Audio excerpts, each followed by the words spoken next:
Beneath a moon fractured like a promise unkept, Marin's footsteps bled into the snow, each one a whisper of escape from the fortress that had devoured her spirit.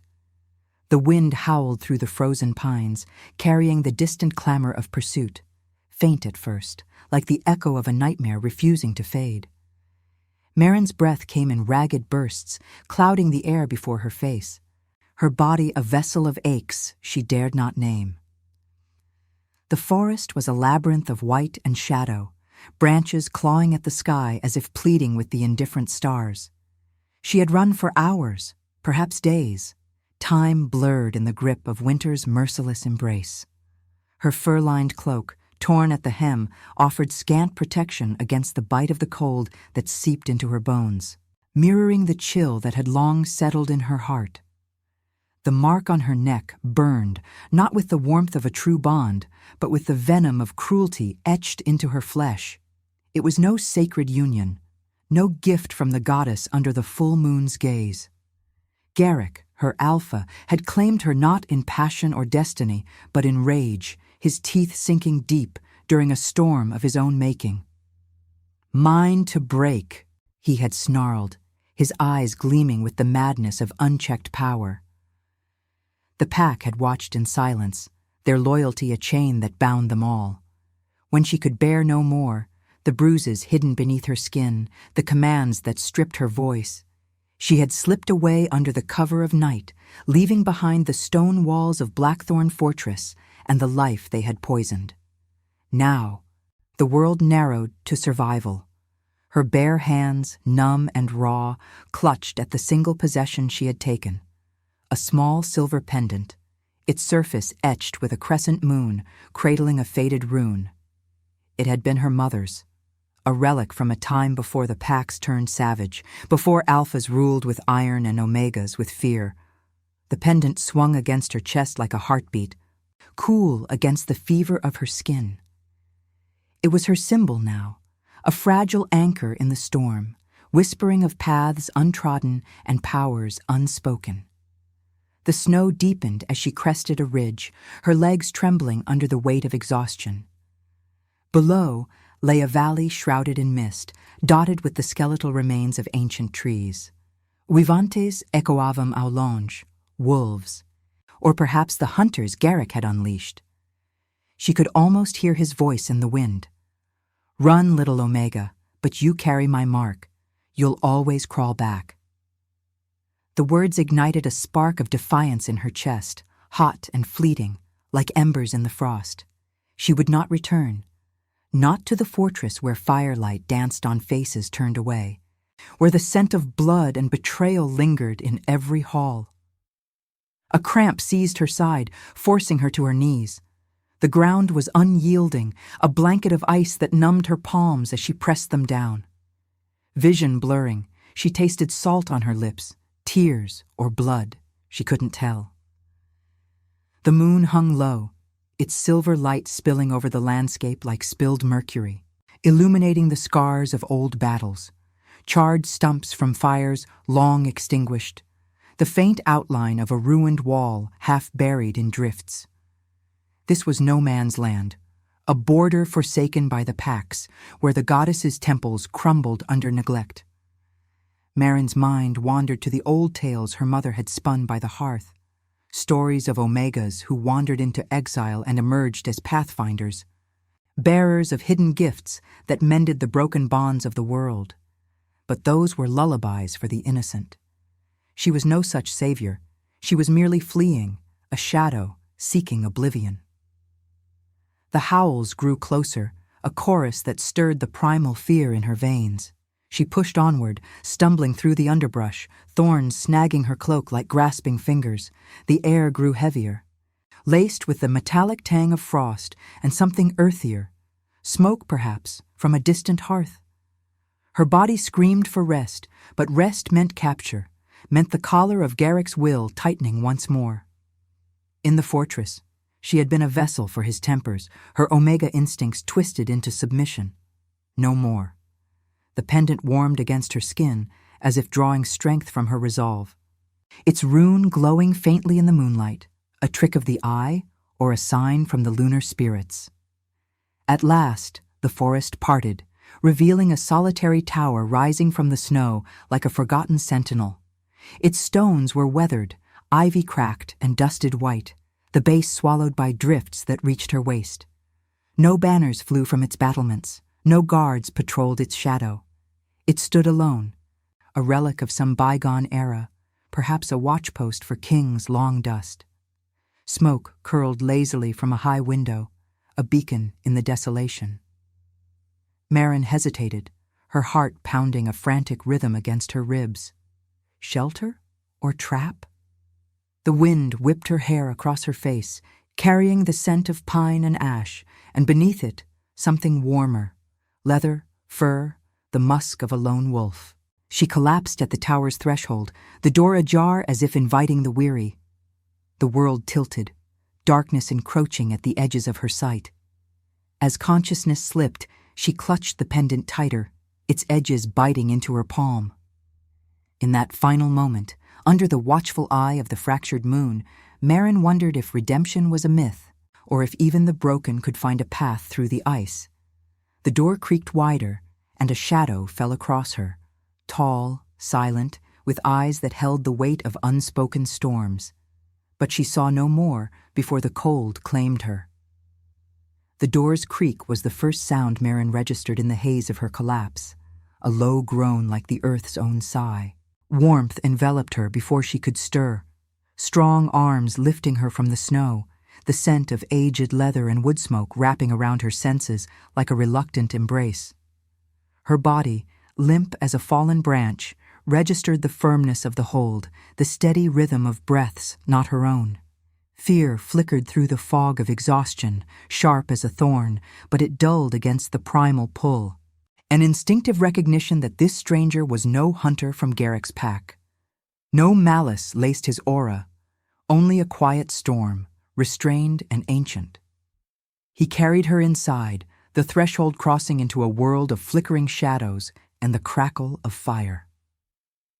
The tower's interior was a cavern of stone and forgotten time, walls etched with faded murals of lunar phases and snarling wolves, half obscured by dust and cobwebs. A hearth blazed at the center, its flames dancing like captive spirits, casting golden veins across the floor, strewn with rushes and scattered parchments, burned at the edges as if secrets had been consigned to ash.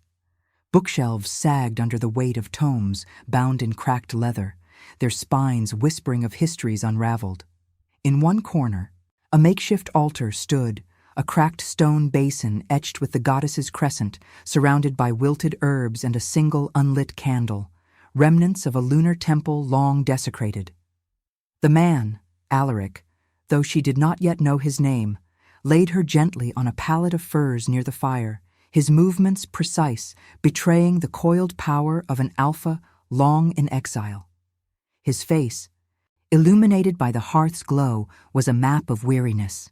Sharp jaw shadowed by stubble, eyes the color of storm-tossed seas, holding depths that spoke of battles lost not on fields, but within. Broad shoulders strained against a simple tunic, scarred hands betraying old wounds, claws perhaps, or the bite of betrayal. He was no mere hermit. Regality clung to him like frost to a blade. In the way he straightened, assessing her without intrusion, his presence a silent command over the room's chaos. Merrin's eyelids fluttered open, the fire's heat seeping into her chilled limbs, thawing the numbness. Pain lanced through her side, a reminder of the miles fled. But she forced herself to sit, clutching the pendant as if it were her last breath. The mark on her neck throbbed, a venomous pulse under her skin, and she drew her cloak tighter, hiding the evidence of Garrick's claim. Who was this man? The air hummed with his scent. Earth after rain mingled with the faint metallic tang of restrained fury. Curiosity warred with terror in her chest. Omegas did not seek shelter from strangers, not in these forsaken wilds where every shadow hid teeth. "You've come far," he said at last, his voice a low rumble, like thunder rolling distant over mountains. He knelt by the fire, adding a log with deliberate care, sparks rising like fleeting stars. No questions, no demands, only that simple acknowledgement laced with a melancholy that mirrored her own fractured soul. He did not meet her gaze directly, as if respecting the fragility of her arrival, but she felt the weight of his attention, probing yet gentle, stirring something deep within her instincts. A connection, unbidden and raw, like the moon's pull on the tides, instinctive, undeniable, yet she recoiled from it, fear whispering that trust was a luxury she could ill afford. I didn't mean to trespass," she murmured, her voice hoarse from disuse, the words tasting of ash. The fire's warmth coaxed color back to her cheeks, but the cold lingered in her marrow, a echo of the fortress's indifference. She studied him sidelong, noting the silver thread in his dark hair, the faint scar tracing his collarbone, visible where his tunic gaped. He moved with the grace of one who had commanded legions, yet now he was solitary, a king without a crown, his eyes haunted by ghosts she could almost sense. Guilt, perhaps, for sins not his own, but allowed to fester under his watch. Alaric handed her a steaming mug, the herbal brew's steam carrying notes of chamomile and moonwort, soothing against the rawness of her throat. "No trespass in desperation," he replied, settling on a stool across from her, the distance a careful boundary. His gaze flicked to the pendant at her throat, the rune's faint glow catching the firelight, but he said nothing, only watched as she sipped, the liquid warming her from within like a hesitant dawn. The silence stretched, broken only by the fire's pop and the wind's mournful keen outside, rattling the tower's shutters like impatient specters. Why did he not press? In Garrick's world, vulnerability invited chains. Yet here, in this ruined sanctum, Alaric's restraint felt like mercy, a rare bloom in winter's grip. Merrin's heart quickened, not with the terror of pursuit, but with a curiosity that bloomed forbidden. Who was this Alpha, marked by solitude, his aura a blend of strength and sorrow? The pendant warmed against her skin, as if resonating with the unseen threads of fate, drawing her toward him, even as denial clawed at her resolve. She was no fool to bonds forged in haste. This pull was danger disguised as haven, born of exhaustion and the moon's deceptive light. Outside, a distant howl pierced the night, not wolf, but hunter, Garrick's pack closing in like shadows lengthening at dusk. Alaric's head tilted, ears attuned to the wild's secrets, a flicker of resolve hardening his features. The fire reflected in his eyes, twin flames of guarded empathy. In that moment, as fear and intrigue tangled within her, Merrin wondered if Refuge was a fleeting illusion, or the first crack in the ice of her exile. And now, I invite you to leave a trace of your presence in the comments. Tell us where in the world you're watching from, and the exact hour you hear this story. We wish to know how far these northern confessions travel, and at what moments of the night they find you. The fire's glow etched shadows across Alaric's face as the howl rent the night, a savage thread pulling taut in the silence. Merrin's pulse surged, the herbal brew turning bitter on her tongue, her body coiling like a spring beneath the furs. The sound was no wild beast's cry. It carried the foul undercurrent of Garrick's hunters, musk of sweat-soaked fur, the iron bite of weapons drawn in the frost. They had found her trail, relentless as the wind that now battered the tower's walls, flakes whispering through the cracks like accusatory ghosts.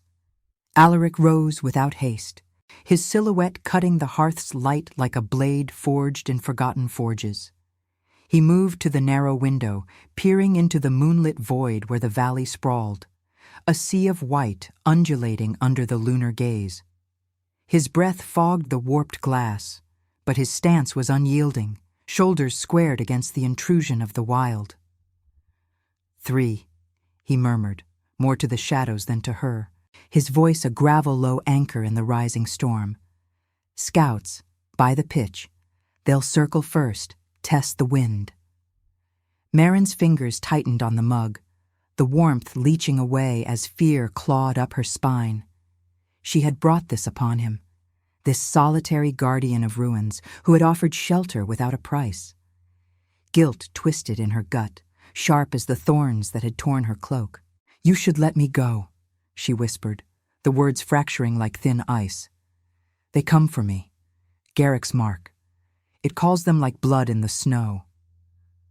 The pendant at her throat pulsed faintly, a counterpoint to the venomous throb of her neck, as if the moon's rune sought to drown out the corruption etched there. He turned then, his storm-gray eyes meeting hers for the first time without veil, holding a depth that stirred the embers of her guarded heart. In that gaze, she saw not the conqueror's fire, but the quiet forge of one who had borne too many winters alone.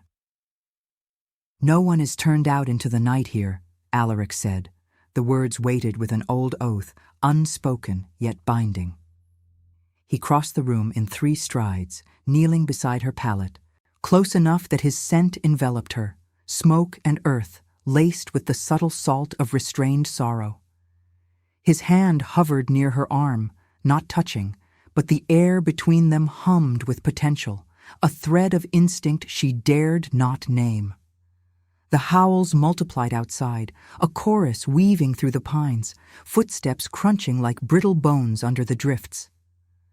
Marin's breath hitched, visions of Garrick's fortress flooding her mind. The great hall's stone floors slick with spilled ale and worse, the pack's eyes averted as his claws raked her spirit. She had been his shadow, her omega nature bent to serve a tyrant's whims, her voice silenced under the guise of loyalty. But here, in this crumbling tower, Alaric's presence was a different command, not domination, but invitation to stand unbroken. "Stay low," he instructed, rising to bar the door with a heavy oak beam, its thud echoing like a heartbeat sealed away. From a shadowed alcove he drew a sword, its blade etched with lunar crescents that caught the firelight in silver gleams, ancient and unyielding as the man who wielded it. No crown adorned him, yet the way he gripped the hilt spoke of thrones relinquished, of duties that had carved guilt into his bones. He had exiled himself. She sensed it now, not from cowardice, but from the weight of justices unmet. Pacts torn by his inaction, bonds frayed under laws he had failed to temper with mercy. The first assault came swift, a battering at the door, wood groaning under the force of shoulders and axes. Marin scrambled to her feet, the room tilting as adrenaline surged through her veins, hot against the lingering chill. She grabbed a fallen branch from the hearth's pile, its end charred, a makeshift weapon born of desperation. Alaric positioned himself before her, a wall of restrained fury, but his glance back held no order, only a flicker of partnership, empathy blooming in the chaos like blood on snow. The door splintered inward, shards flying like shattered stars, admitting 2 hunters cloaked in white furs, their eyes feral under hoods drawn tight. The third lingered outside, his silhouette a prowler in the moonlight. "The Omega's scent is thick here," the lead snarled, his voice a guttural rasp, axe raised high, its edge glinting with frost. "Garrick wants her whole, or what's left to break." Alaric struck without roar, his sword a whisper of steel meeting flesh, the first hunter crumpling with a gurgle, blood blooming dark against the snow-dusted floor. The metallic tang filled the air, mingling with the acrid smoke as Marin swung her branch, catching the second in the knee. He howled, collapsing, but not before his claws raked her arm, fire lancing through her skin. Pain blurred her vision, but she pressed on, the pendant swinging wild, its rune flaring as if feeding on her defiance. The third burst through, a blur of rage, tackling Alaric against the altar. Stone cracked under the impact, herbs scattering like fallen prayers. The unlit candle rolling into the flames. They grappled in a tangle of limbs and snarls, Alaric's strength tempered by precision, not savagery, each block a choice against the beast within. Marin lunged, driving her charred branch into the intruder's side, the scent of singed fur rising sharp. He recoiled, and Alaric ended it with a swift thrust, the body slumping heavy, silence descending like a shroud. Panting, they stood amid the ruin, blood slicking the rushes, the fire's crackle now a solitary song. Alaric's tunic tore at the shoulder, a fresh gash weeping red, but his eyes sought hers first, searching for wounds beyond the flesh. "You're safe," he said, the words roughened by exertion, yet laced with a tenderness that pierced her defenses. He reached out then, his scarred hand brushing her injured arm, the touch electric, a spark of bond, instinctive and unbidden, empathy forging links in the aftermath of violence. Maren trembled, not from cold, but from the warmth unfurling in her chest, resisted yet insistent. This Alpha did not claim. He shared the burden, his guilt mirroring her scars, turning Refuge into something deeper, a tentative alliance against the world's cruelties. The moon peered through the broken door, its light pooling on the fallen, illuminating the pendant's glow, a symbol of paths converging. But as the wind carried away the last echoes of howls, doubt lingered. Could she trust this pull, or was it merely the illusion of safety in a stranger's storm? The choice loomed, heavy as the bloodied sword at his feet, whispering of mercies yet unearned. The blood on the rushes cooled in the fire's dying embers, a crimson map of the night's violence, each stain a testament to choices made in haste and fury.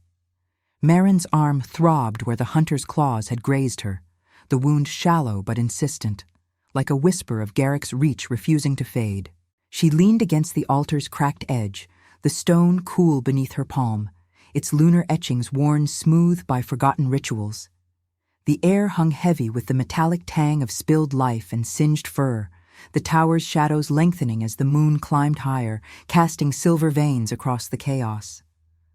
Alaric sheathed his sword with a deliberate scrape, the sound echoing like a vow sealed in steel, his gaze lingering on the fallen bodies before turning to her, searching, not for weakness, but for the spark of survival that mirrored his own buried light. He knelt beside her, tearing a strip from his tunic to bind her arm, his touch steady yet feather-light, as if afraid to impose the weight of his world upon her fragile one. The contact sent a shiver through her, not of pain, but of something deeper, an instinctive hum in her veins, like the moon's pull stirring dormant tides. Up close, his scent enveloped her fully, the rich loam of ancient earth, undercut by the faint bitterness of ash from scrolls he had burned to silence their accusations. Guilt clung to him, visible in the tight line of his jaw, the way his eyes, storm-gray and fathomless, avoided the direct plea of hers. "The wound will scar," he said softly, knotting the bandage with scarred fingers that spoke of battles waged not for glory, but for duties that had hollowed him. "But scars are maps, not chains." Maren's breath caught, the words piercing the armor of her isolation. In Garrick's fortress, scars were brands of ownership, reminders of submission carved into flesh and soul. Here, in this ruined sanctum, Alaric reframed them as guides, paths through the wilderness of the self. She watched him work, the firelight gilding the silver in his hair, illuminating the faint crescent scar along his collarbone, a mark not of bond, but of some ancient rite or betrayal. The pendant at her throat warmed again, its rune pulsing in rhythm with her heartbeat, drawing her gaze downward. It had glowed during the fight, faint but insistent, as if awakening to the blood and defiance in the air. She touched it now, the metal alive against her skin, and a strange clarity bloomed in her mind. Not fear, but a quiet certainty that this tower, this man, was no accident of exile. The wind outside subsided to a mournful sigh, carrying away the last traces of the hunter's howls, leaving only the crackle of the hearth and the distant ouivo of true wolves under the lunar canopy. Alaric rose, retrieving a basin from the alcove, filling it with water from a hidden spring that trickled through the stones. He set it before her, along with a cloth, his movements ritualistic, as if tending to more than a wound. "Cleanse what you can," he murmured, settling back on his heels, the distance between them now a bridge rather than a barrier. Empathy had woven through the violence, turning strangers into allies. But Meren sensed the undercurrent of his restraint, a king in hiding, his regality veiled by solitude, his guilt a crown of thorns he wore alone. As she dipped the cloth into the water, the chill bit her fingers, but the pendant flared brighter, its light seeping into the liquid like moonlight on a still pond. A vision flickered at the edge of her awareness, not memory, but something older, inherited from her mother's tales, the gift of the Pathfinder, Omegas who mended the frayed threads of fate, cleansing bonds corrupted by cruelty. She had dismissed it as myth, a lullaby for the unbroken. Yet now, as she pressed the cloth to her neck, where Garrick's mark festered like a shadow under her skin, a surge rose within her. Heat bloomed from her core, traveling along her veins like liquid silver, drawn to the pendant's rune. The water in the basin shimmered, ripples forming unbidden, and the air hummed with an ethereal whisper, as if the goddess herself exhaled through the cracks in the stone. Alaric's breath stilled, his eyes widening as the mark on her neck began to fade. Not abruptly, but like ink dissolving in moonlight, the venomous throb easing into a faint echo. Meren gasped, the sensation visceral. Threads of corruption unraveling, pulled free by an inner light she had never known. Tears welled, hot against the cold, as fragments of her voice returned. Suppressed cries from the fortress, the Omega spirit Garrick had sought to shatter, now rising whole. The pendant glowed steadily now, its crescent cradling the rune like a promise fulfilled, illuminating the scars on her soul as pathways to rebirth. He reached out instinctively, his hand hovering near her shoulder, the bond between them igniting like embers fanned to flame. In that moment, Alaric saw it, the truth etched in her eyes, the power manifesting as destiny's revelation. She was no mere fugitive. She was the key to his fractured throne, the one who could cleanse not just her own mark, but the corruptions that had poisoned his rule. Guilt had driven him to this exile, after allowing injustices like Garrick's to fester under laws rigid as ice. But Meren's gift, awakened in his shadow, whispered of redemption, mercy as the true crown, compassion the blade to sever old chains. His heart clenched, the weight of his hidden kingship pressing down, yet for the first time in years, hope stirred, a quiet fire against the winter of his despair. The moon's light spilled fuller through the broken door, bathing them in silver, the blood on the floor transmuted to symbols of trials past. Mairen met his gaze, the connection no longer denied, but acknowledged, a tentative bridge over the chasm of their wounds. Yet doubt lingered in her chest. Was this power a blessing or a burden, drawing her deeper into a stranger's storm? Alaric's expression softened, marked by the melancholy of one who had lost faith in fate, only to find it reflected in her eyes. The tower seemed to hold its breath, the wind outside a chorus to the unfolding revelation, as paths converged under the watchful lunar eye. Subscribe if you believe mercy can crown even the fallen. Comment Luna if you'd walk through the storm for someone who saw you're the moon's silver veil thinned as dawn's first blush bled into the horizon, painting the tower's shattered threshold in hues of reluctant rose. Meren stood at the window, her bandaged arm a dull ache beneath the folds of her cloak, the pendant heavy against her chest like a heart reborn. The revelation of the night lingered in her veins, a cleansing fire that had unraveled Garrick's mark, leaving her skin smooth but her soul etched with fragile clarity. She could feel the power now, a quiet current humming beneath her breath, drawn from the lunar rune that had awakened it. Yet freedom tasted bittersweet, laced with the shadow of what it demanded, facing the chains she had fled, not alone, but tethered to the man whose gaze now carried the weight of unspoken thrones. Alaric moved through the morning's hush, disposing of the hunter's remains with grim efficiency, dragging them into the snow beyond the tower where the earth would claim them in silence.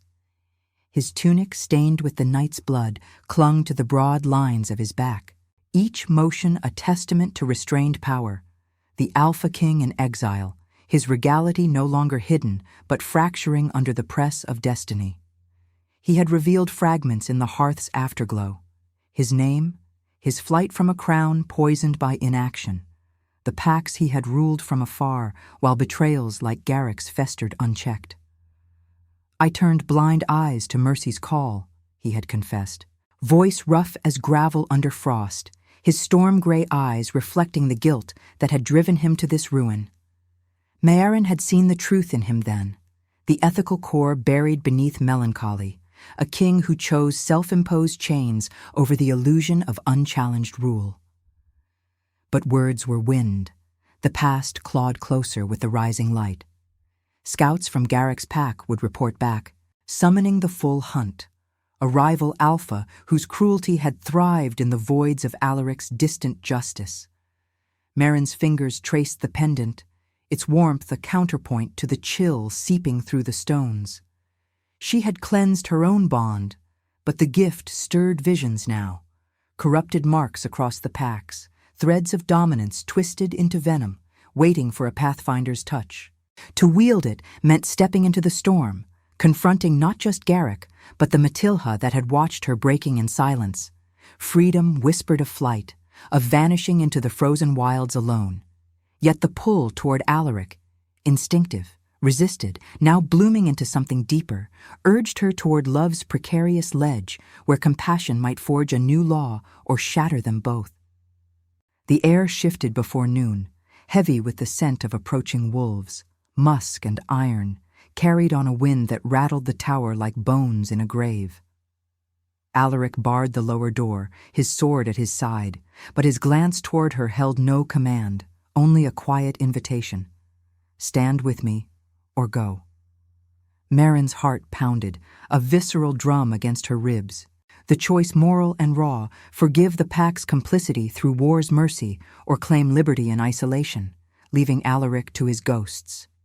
The pendant flared, illuminating the mural on the wall, a lunar temple in flames, wolves circling a fallen king, symbols of betrayal's cost. She chose then, not with words, but with steps toward him, her hand brushing his arm in silent alliance. Love was no reward, but a trial. She would face the past, her power the blade to sever old tyrannies.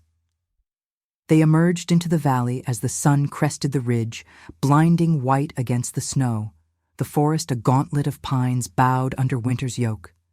Garrick's Matilha waited, 20 strong, furs matted with travel, eyes gleaming feral under the pale light. At their fore stood Garrick himself, a hulking shadow of rage, his pelt scarred from brawls won through brutality, the air around him thick with the sour reek of unchecked dominance. His gaze locked on Mairen, possessive and venomous, the ghost of his mark lingering in her memory like frostbite's phantom pain. "Little stray," he growled, voice booming across the drifts, his pack shifting restlessly. A sea of gray and white rippling with unease.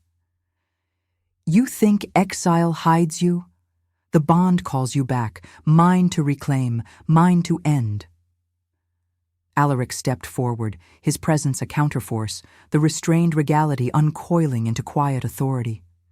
No crown marked him, yet the packs knew the scent of their fallen king, the subtle command that stilled the wind's howl. Whispers rippled through the Matilha. "The exile. Alaric returns?" Garrick's lip curled, but doubt flickered in his stance, the rival alpha sensing the shift in power's tide. Mairen felt the connection with Alaric deepen, a visceral thread weaving through the cold, his guilt mirroring her scars, turning confrontation into shared reckoning. The battle erupted not in chaos, but in calculated fury, Garrick lunging with claws extended, his pack surging like a wave crashing against stone. Alaric met him blade to fang, steel singing against bone, the clash echoing through the valley like thunder trapped in ice. Blood sprayed, warm and coppery, staining the snow in crimson arcs that steamed in the frigid air. Mairen wove through the fray, her power awakening fully under the sun's indifferent gaze, the pendant a beacon drawing her to the marked wolves. She touched the first, a beta trembling under Garrick's curse, her hand to his neck, silver light spilling from her palm like moonlight unfurled. The corrupted bond dissolved, the wolf gasping as freedom flooded his veins, collapsing not in death, but rebirth, his loyalty shifting from tyrant to the emerging truth. Shouts rose, confusion fracturing the pack's unity, traitors emerging from the ranks, those long silenced by fear now turning on their chains. Garrick roared, breaking from Alaric to charge her, his eyes wild with the madness of loss. "Witch! You'll burn for this!" But Alaric intercepted, tackling him into the drifts. The two alphas grappling in a whirlwind of snow and snarls, the king's mercy tempered by necessity's edge. Meryn reached another, then another, her gift a cascade of light, cleansing the venom that had bound them, each release a philosophical strike. What was strength, if not choosing compassion over conquest? The air hummed with the spiritual unraveling, Weavos turning from aggression to awe, the moon's distant influence lingering even in daylight. Garrick broke free at last, bloodied and foaming, pinning Alaric against a pine's trunk, claws raking deep furrows across the king's chest. Crimson bloomed, hot and vivid against the white, the scent filling Meryn's senses like a sacrificial offering. Rage surged in her. Not vengeance, but the moral fire of renunciation. She lunged, pressing her palm to Garrick's shoulder, the pendant blazing as her power poured forth.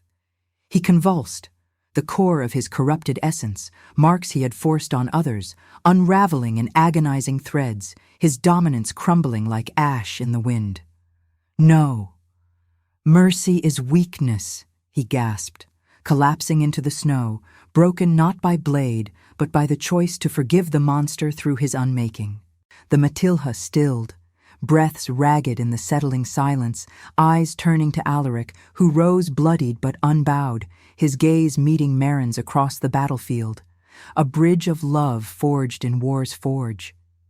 Yet the dilemma lingered, heavy as the blood soaking the earth. Forgiveness had won this skirmish, but the pack's deeper betrayals loomed, demanding a king's return or eternal exile. Meryn's chest tightened, the power ebbing, leaving her hollow with the weight of what she had unleashed. Was this union her liberty, or a new cage of destiny? Alaric extended a hand, scarred and steady, the question unspoken in his eyes. Together or apart? The wind whispered through the pines, carrying the faint echo of lunar hymns as the choice hung suspended, a spiritual precipice under the indifferent sky. The valley's snow drank deep of the spilled blood, turning the drifts to a mottled tapestry of crimson and white, where the sun's pale arc cast long shadows like accusing fingers. Meryn's breath came in shallow pulls, the air thick with the acrid reek of sweat and iron, her pendant still thrumming against her chest, a living pulse that echoed the chaos within. Garrick lay broken in the trough of a furrow, his massive form heaving with ragged gasps, the unmaking of his corrupted essence leaving him a husk, eyes vacant as winter's void. The Matilha encircled them, no longer a unified tide of fury, but a fractured ring of wary forms, their howls silenced into murmurs that rippled like wind through brittle reeds. Some knelt, heads bowed under the weight of newly freed bonds. Others shifted uneasily, loyalty's remnants clashing against the revelation of mercy's blade. Alaric stood apart, his chest a ragged canvas of gashes that wept steadily, staining his tunic in deepening red. He did not roar triumph or claim dominion. Instead, he wiped his blade on the snow, the steel hissing faintly as if quenching an ancient thirst. His gaze, storm gray and etched with the melancholy of thrones forsaken, swept the pack, not as conqueror, but as judge, the guilt that had exiled him now surfacing like frost-cracking stone. Meryn felt it through their budding connection, a visceral thread that tugged at her core. The ethical king, torn between the duty that had failed him and the compassion she had ignited. Love's pull warred with her hard-won freedom, a moral precipice where forgiveness might bind her to his shadowed crown, or war's echo could shatter it all, leaving her to wander unbound. A low growl rose from the pack's edge, drawing all eyes. Thorn, Garrick's beta and once Marin's silent tormentor, stepped forward, his fur matted, one ear torn from the fray, but his stance rigid with the remnants of blind fealty.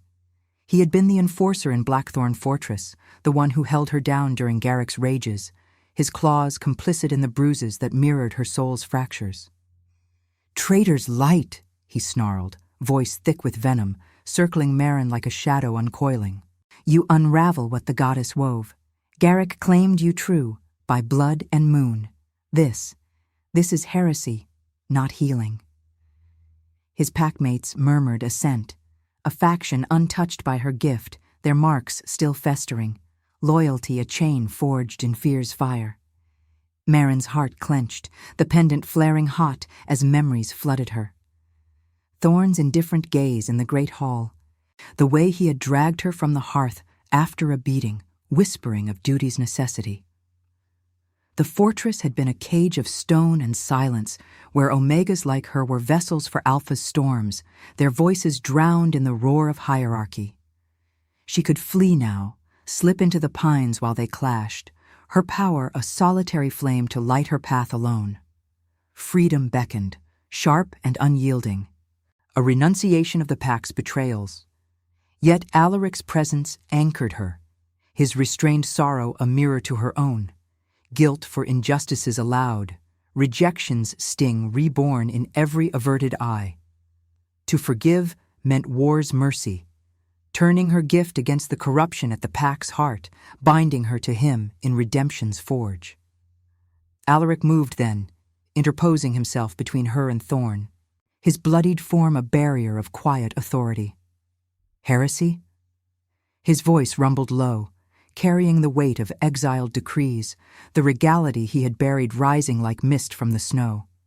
You speak of bonds twisted by cruelty, Thorn. I know them well. I ruled while they spread, blind to the venom under my laws. The confession hung in the frigid air, drawing gasps from the Matalha. Whispers swelled. The Alpha King returned from shadows, his flight no cowardice but self-judgment. Thorn lunged, claws extended, but Alaric sidestepped with lethal grace, pinning him to the earth with a forearm like tempered steel. No killing blow fell. Instead, Alaric's eyes bored into the betas, empathy's edge cutting deeper than fangs. Choose now, vengeance or the light she offers. What is strength, if not mercy, over the blade? The pack fractured further, wolves peeling away to kneel before Marin, their necks bared in supplication. She approached the first, her hand trembling as she pressed it to a scarred throat, the silver light spilling forth like lunar tears. The mark dissolved, a sigh escaping the wolf as chains of dominance crumbled, his eyes clearing to reflect not fear, but dawning faith.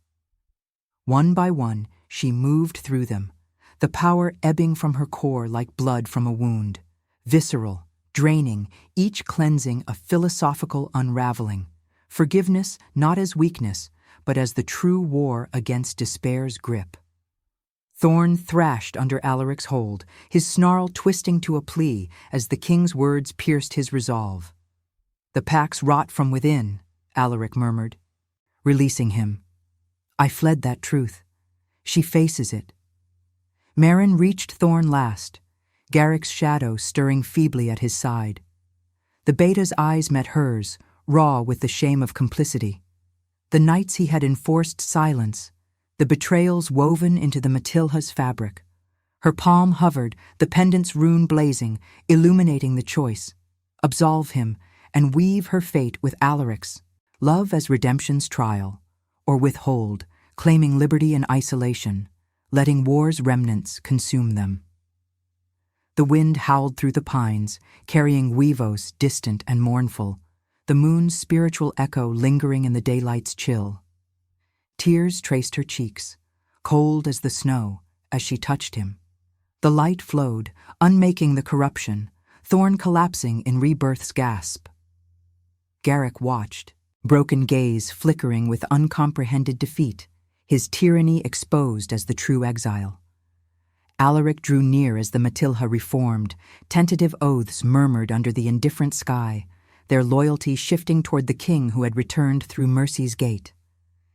His hand found hers, scarred fingers intertwining with a gentleness that belied his wounds, the bond between them solidifying, not immediate passion, but a resisted acceptance rationalized in shared scars.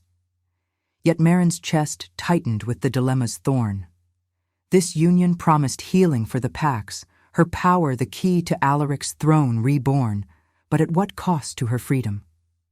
Forgiveness had quelled this judgment, but deeper betrayals loomed, the greater councils, the rival kings who had thrived in his absence. Love or liberty?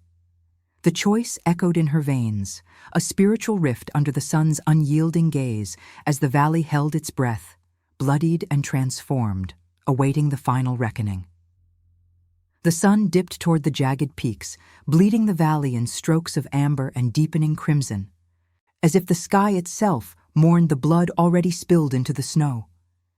Merrin's hand lingered in Alaric's, the warmth of his scarred palm a stark contrast to the chill that clawed at her bones, seeping through the cloak now torn and blood-flecked. The Matilha encircled them, a ring of shadows and hesitant light, their breaths mingling in visible clouds that rose like prayers unanswered. Thorn knelt nearby, his form renewed yet bowed, the cleansed mark on his neck a pale scar fading into the dusk. Garrick stirred feebly in the drifts, his eyes hollowed by the unmaking, a tyrant reduced to whispers of wind-scoured ruin. But the victory tasted of ash in Merrin's mouth. Hollow, for the true confrontation pulsed within her, a spiritual rift wider than the frozen expanse before them. She pulled away gently, her fingers slipping from Alaric's grasp.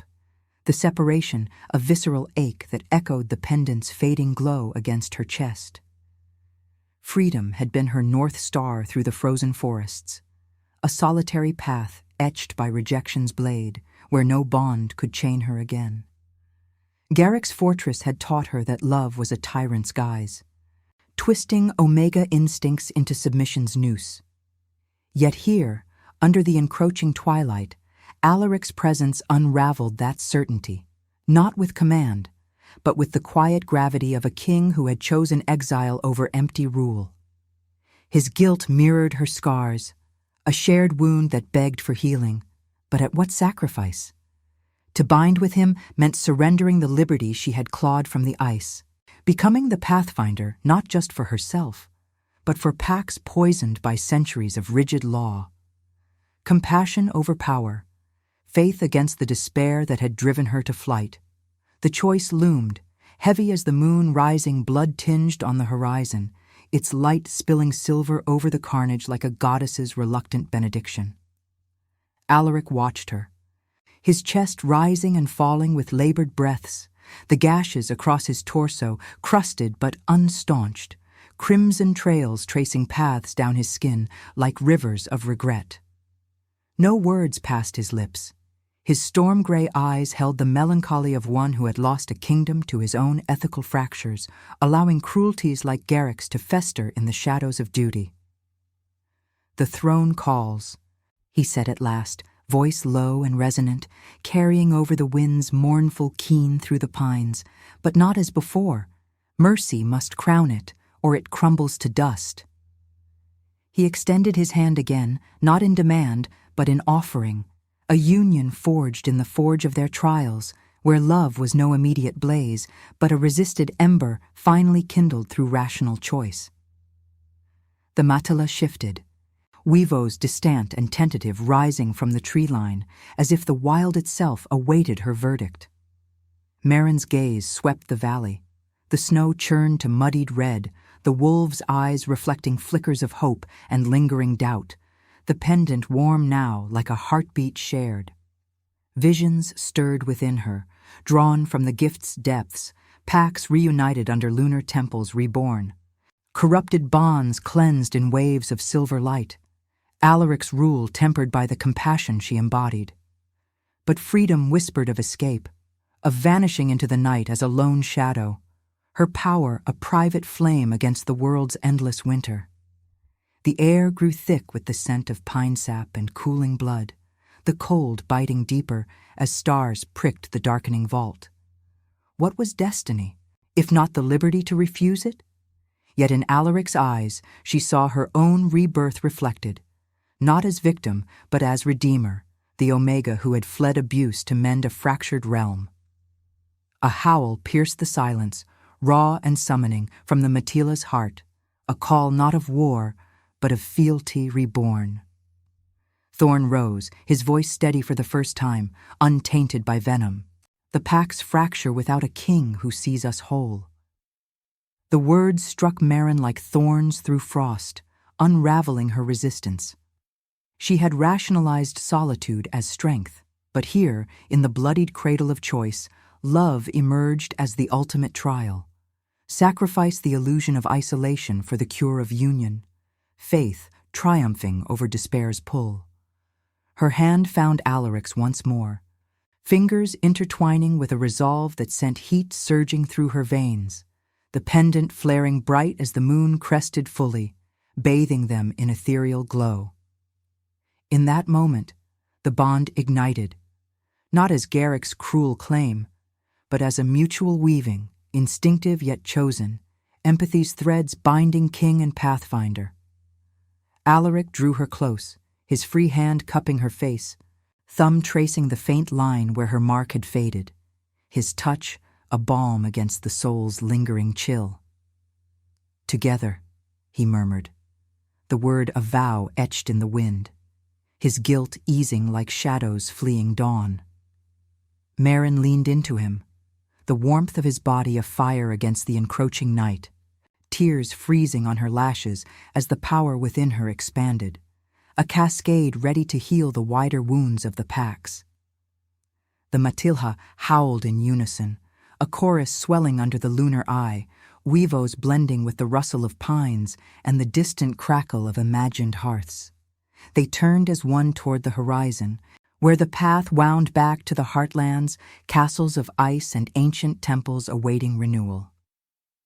Garrick's form stilled in the snow, a relic of tyranny's end, his passing a quiet sacrifice to the Renascimento unfolding. Maren felt the weight lift, not in triumph, but in the profound ache of acceptance, love as redemption's proof, her freedom not lost, but transformed into something greater, a liberty shared where compassion crowned the fallen. The moon watched, full and forgiving, its light tracing silver paths through the bloodied drifts as King and Omega stepped into the night, reborn in each other's shadow, the flame of their union a beacon against the eternal winter. If your heart beat alongside ours, like, comment, and subscribe, because every soul that joins our moon keeps the flame of redemption alive.